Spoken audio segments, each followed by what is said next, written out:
In the winter of 1959, somewhere deep in the frozen wilderness of the Ural Mountains, 9 experienced hikers did something that made no sense.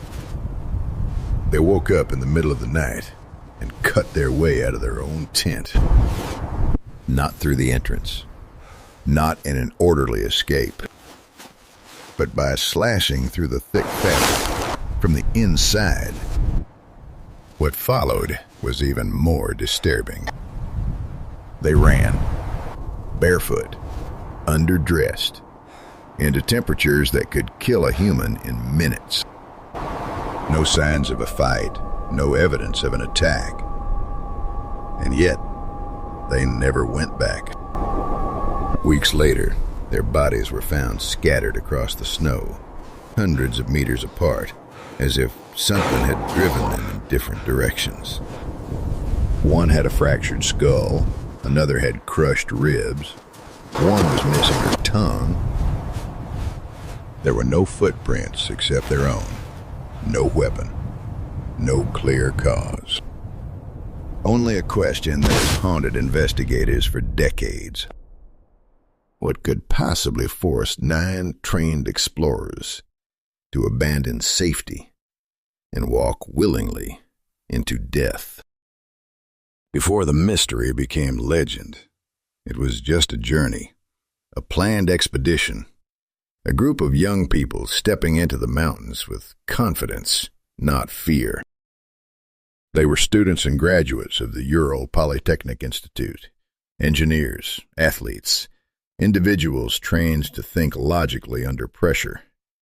These were not thrill-seekers chasing danger for excitement. They were disciplined, methodical, and prepared.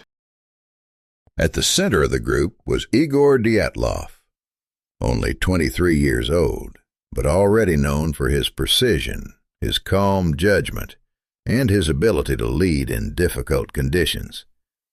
He had organized previous expeditions, solved problems in extreme environments, and earned the trust of those around him.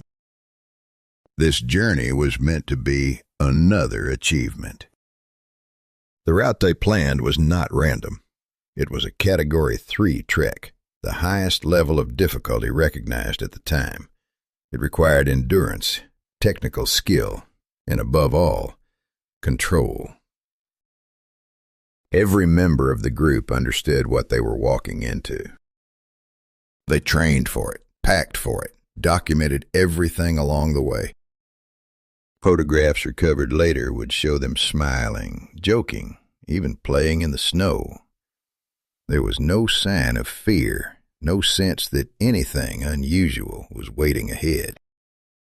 If anything, they looked exactly like people who believed they were in control. Their destination was the remote peak of Ortorton, a place so isolated that few had ever attempted the journey in winter. To the indigenous Mansi people, the name carried a warning: don't go there. But for Dyatlov and his team, it was not a warning. It was a challenge.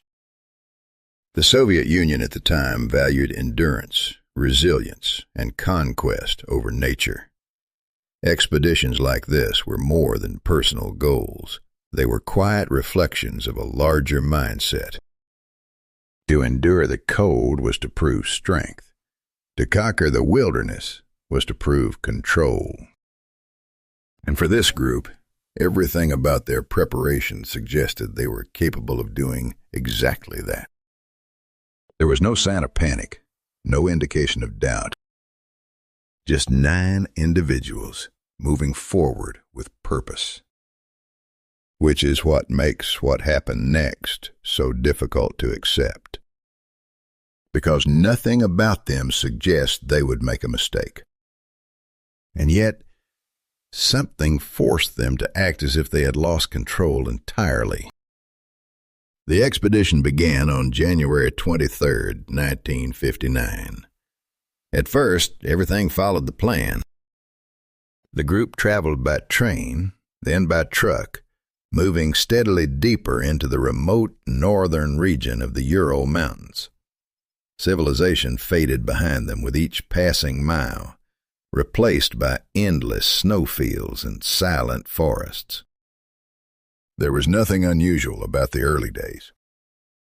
They laughed. They documented their progress. They followed procedures they had practiced many times before. But expeditions like this are rarely defined by the beginning. They are defined by the decisions made when conditions start to change. And that moment came quietly. A few days into the journey, one member, Yuri Yudin, began to feel unwell, joint pain, fatigue, symptoms that made continuing dangerous. The group faced a simple choice: push forward together, or send him back alone.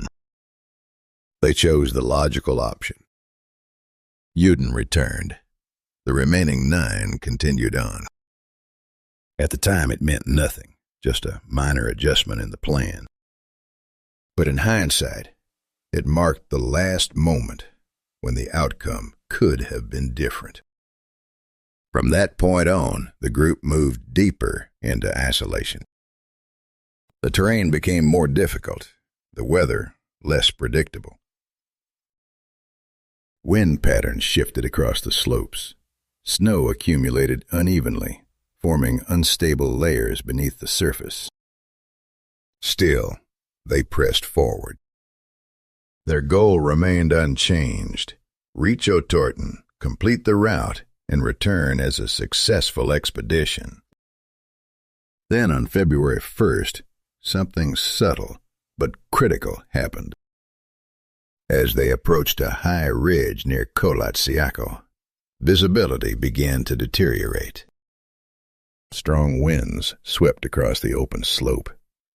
Snow reduced contrast between ground and sky, creating a disorienting white void, what experienced hikers call a whiteout. In those conditions, even small navigation errors can become significant. Instead of descending into the nearby forest, where a natural cover could provide protection from wind and cold, the group veered slightly off course and found themselves exposed on the mountainside.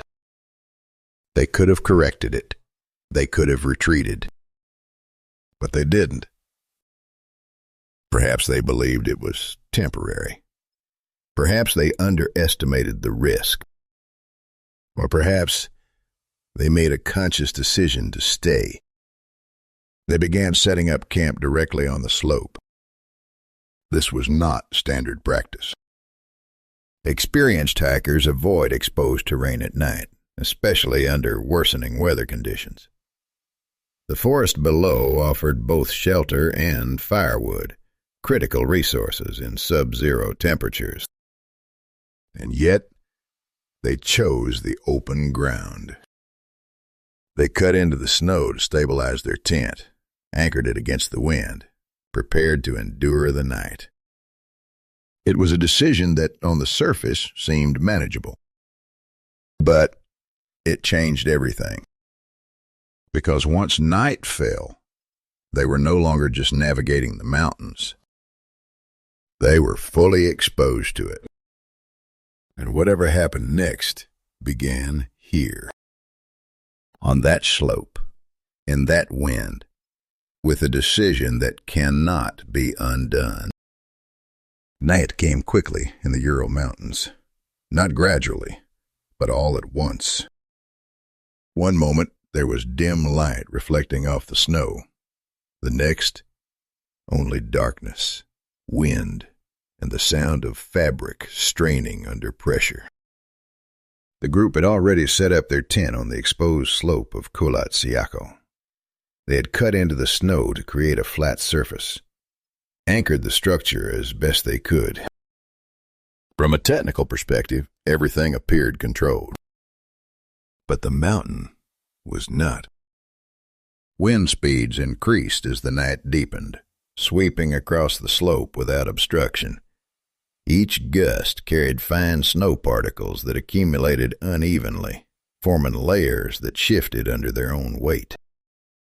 Inside the tent, the hikers would have felt it first as a vibration, a low, persistent tremor beneath them. Then, pressure. Snow pressing against the sides, the fabric tightening, the structure beginning to deform. At this point, experienced hikers don't panic. They assess. They wait. But something changed. Because what happened next was not a controlled evacuation. It was immediate, urgent, instinctive. The tent was cut open from the inside. Not carefully, not in a single line. Multiple slashes, quick, uneven, desperate. Whatever triggered that reaction, it overrode training, logic, and survival protocol. They didn't put on boots. They didn't gather supplies. They didn't even use the entrance they had built. They escaped. Into wind that could strip heat from the body within minutes. Into darkness so complete it erased distance and direction. Footprints, later found in the snow, told a quiet but disturbing story. They were not running blindly, at least not at first. The tracks moved in a relatively straight line, descending toward the forest below. Side by side in some places, separated in others. It suggested something even more unsettling than panic. It suggested controlled fear. As if they were leaving quickly, but not chaotically. As if they believed distance, not speed, was the key to survival. At the edge of the forest, 2 members, both named Yuri, were found beneath a large cedar tree. They had tried to start a fire. The remains of it were still there, charred branches, ash buried under snow. Above them, the tree told another story. Branches were broken as high as 5 meters off the ground. Not snapped by wind, but by force. Someone had climbed. In freezing temperatures, with bare hands. Possibly to gain visibility, or to escape something on the ground. But whatever they saw, or thought they saw, they came back down. And they died there.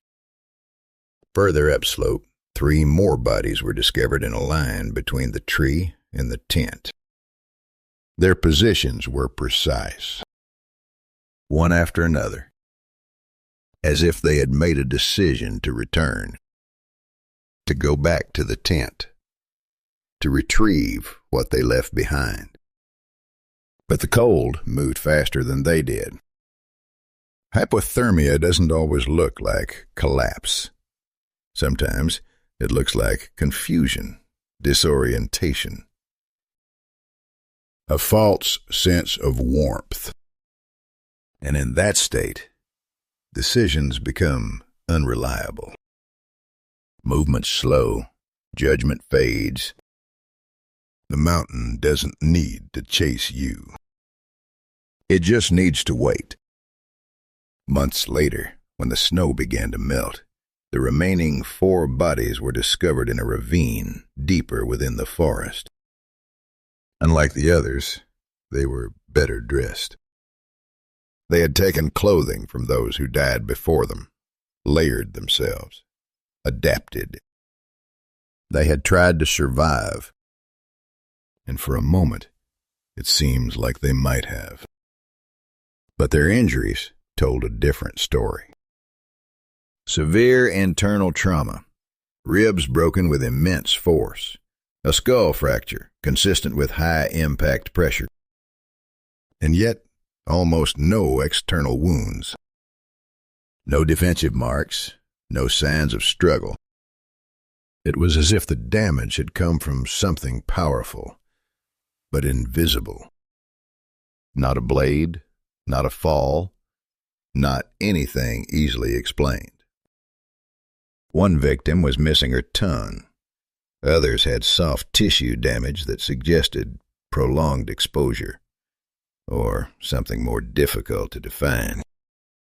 By the time the full scene was uncovered, the timeline had already collapsed into fragments. There was no single moment where everything went wrong.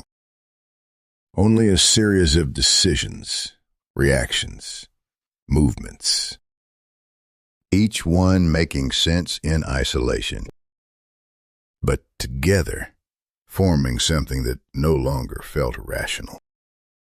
And the deeper investigators looked into those final hours, the less they seemed to understand them. By the time investigators arrived, the story was already broken.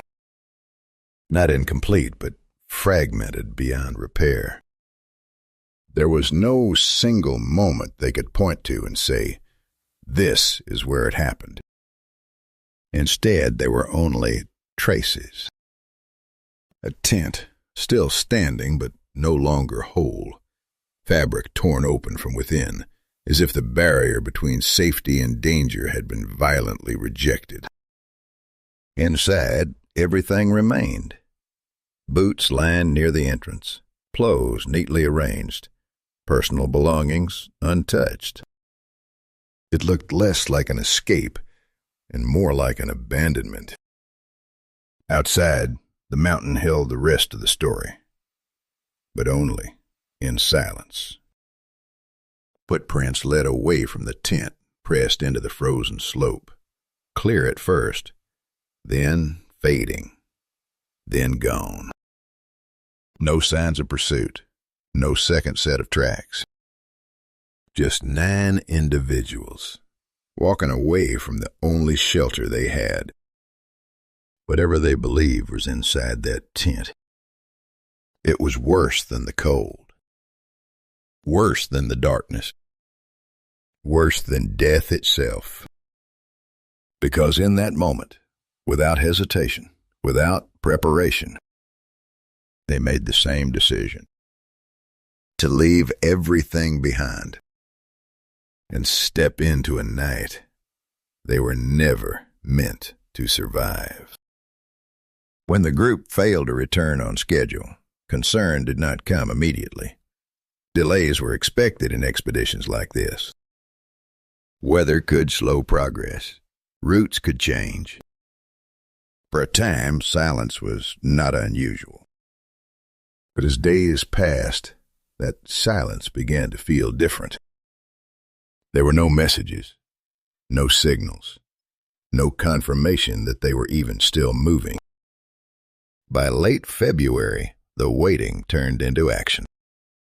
Search teams were organized, at first by fellow students and volunteers from the Ural Polytechnic Institute, people who knew the terrain and the people they were looking for. But as conditions worsened and no trace was found, the operation expanded. Rescue units were deployed. Military personnel joined the effort. Aircraft began scanning the vast frozen wilderness from above. Helicopters traced grid patterns over endless white. Planes circled, searching for any sign of movement, any disruption in the snow. But the mountains gave nothing back. It was as if the group had simply vanished. Then, on February 26th, nearly a month after the expedition had begun, something finally appeared. The tent, half buried in snow, still standing, but abandoned. At first glance, it didn't look like a disaster site.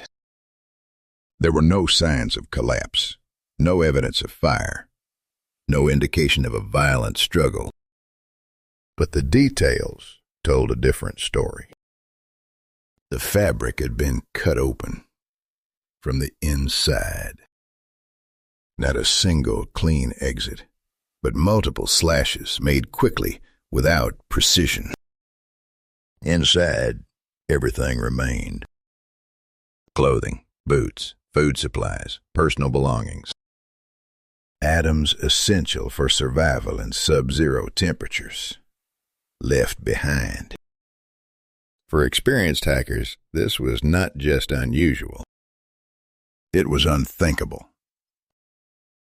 Searchers began following the tracks leading away from the tent.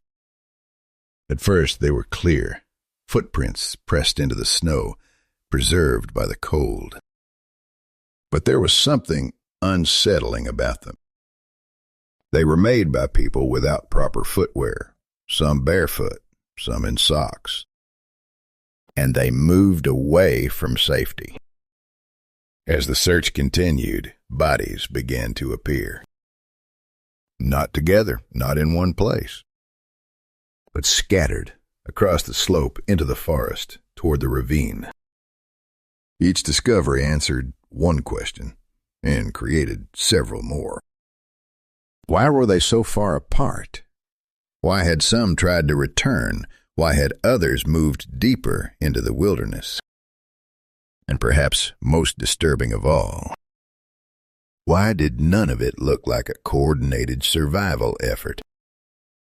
Despite the scale of the search, despite the manpower, the aircraft, the time invested, there was no clear sequence of events. No single explanation. Only fragments. By the time the final bodies were recovered months later, the conclusion should have been clear. But it wasn't. Because even with everything laid out in front of them, investigators were left with a case that made less sense the more they examined it. The official report would later describe the cause of death as a compelling natural force. But it never explained what that force was. And perhaps more importantly, why 9 experienced hikers failed to respond to it in any way that made sense. At first, the case seemed like a tragic accident. Harsh weather, human error, a series of bad decisions under extreme conditions. But the more investigators looked into the details, the less that explanation held together. Because the evidence didn't just leave gaps. It contradicted itself. Take the injuries. Several of the hikers had died from hypothermia, something expected in sub-zero temperatures. But others showed something far more unusual. Massive internal trauma, crushed ribs, a fractured skull. Injuries consistent with high-impact force, the kind seen in car accidents. And yet, there were no external wounds to match. No cuts, no bruising consistent with a violent collision. It was as if something had applied enormous pressure without leaving a visible trace. Then there was the clothing. Some of the victims were found wearing garments that didn't belong to them, layers taken from others who had already died. A sign of survival instinct, adaptation. But tests later revealed something unexpected. Traces of radiation. Not enough to be immediately lethal, but enough to raise questions that were never fully answered. Where did it come from? None of the hikers were known to be working with radioactive materials at the time. And the location itself was not officially associated with contamination. Then came the reports from outside the expedition. In the weeks surrounding the incident, multiple witnesses in nearby regions described seeing strange lights in the sky. Glowing spheres, orange in color, moving silently, hovering, then disappearing. At first, these accounts were dismissed. Misidentifications, natural atmospheric phenomena. But they appeared in multiple testimonies from different locations at roughly the same time. And then there were the photographs, recovered from the hikers' cameras. Most showed ordinary moments, preparation, travel, snapshots of the journey. But one image stood out. Blurry, grainy. A frame filled with streaks of light, as if something luminous had been captured in motion. It was never conclusively identified. And perhaps it couldn't be, because every piece of evidence seemed to point in a different direction. A natural disaster that left unnatural injuries. A survival attempt that ended in irrational decisions. External phenomena with no confirmed source. Individually, each detail could be explained away. But together, they refused to form a single, coherent narrative. Instead, they created something else entirely. A case where every answer led to a new contradiction. And every attempt to simplify the story only made it more complex. Over the years, countless theories have tried to explain what happened on that mountain. Some grounded in science, some built on speculation, and some that exist in the space between the two. The most widely accepted explanation is a natural one. A slab avalanche.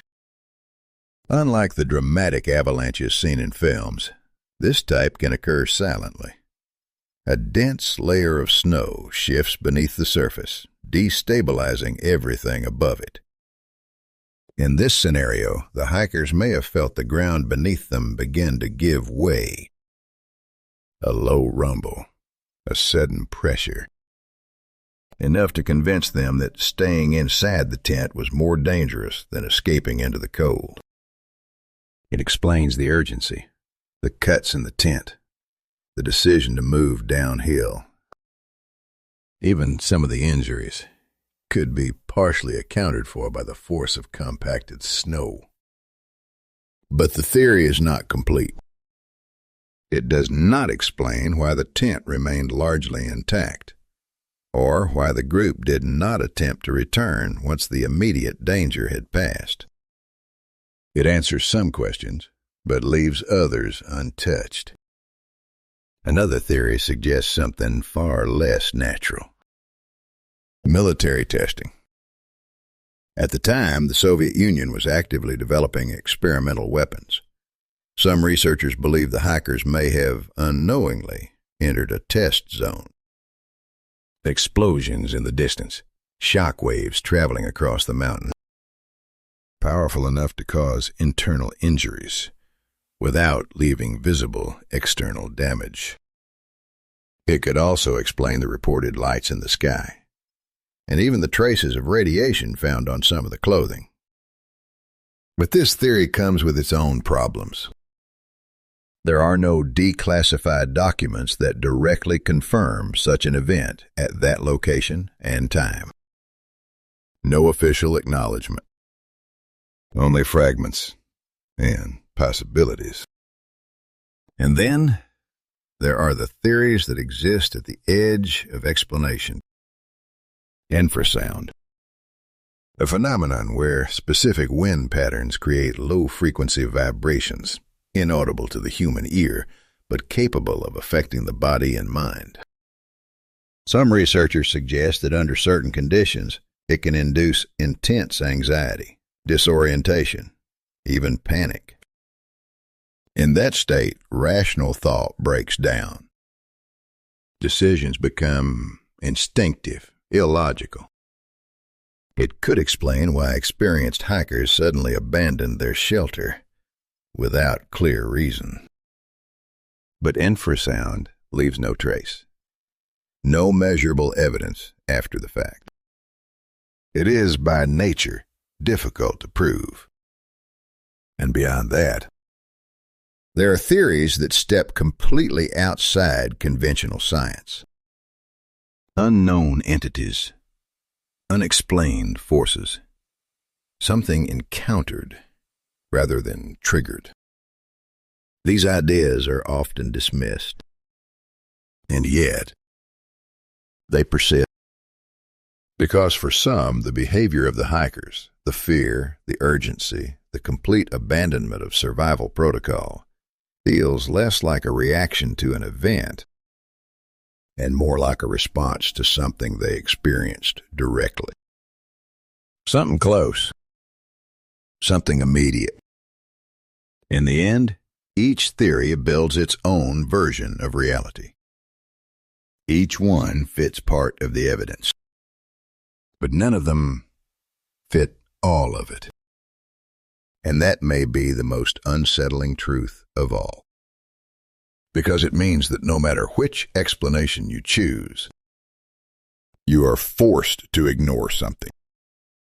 Today, the place where it happened is known as Dyatlov Pass, a quiet stretch of snow between two ridges, unremarkable at first glance.